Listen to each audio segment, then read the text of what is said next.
It's the cultures with a history of thinkers, literacy, and influence in their particular area. These are typically the indicators of the availability of a religious tradition or text. And now, if you're a believer, the Bible has had a huge role in the proliferation of language, written language in particular. Now, that's great and all, but if you look at the history of the people who had that text, well, it's not great. In fact, most of the world would pin a history of bloodshed and violence on the church at large during whatever age of God's people you want to pick. I would say that's a pretty raw indictment. If we're part of the body, there's a lot to account for. We're not dealing with empty accusations here. These aren't people that want to be argumentative. These are people that have a legitimate concern for why God's people don't do what God said, why there's such a misalignment in who they are versus who they're supposed to be. And we do need to be wary of winding up in the same trap, like earlier practitioners of Jesus's walk did, which separates us from the story of the text.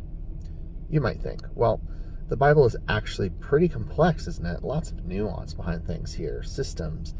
We got to be pretty well learned, right? But at the surface level, what's the story about? Starting in book 1, on to the end, it's a continued idea. God's plans for humanity, and he's fulfilling those in Jesus. Which, good. If you add nothing else, you still get the gospel. It's still sufficient. Beyond that, we need logic.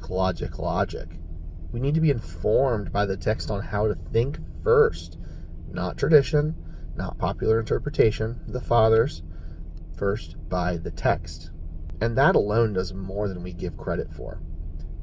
Literacy in the Jewish cultures came through schooling centered around the Torah. So you learned God's story along with writing and reading, thinking about what you heard and writing that out. It ingrained the logic of the story into you, became a core memory for you. Christians today can rarely say that.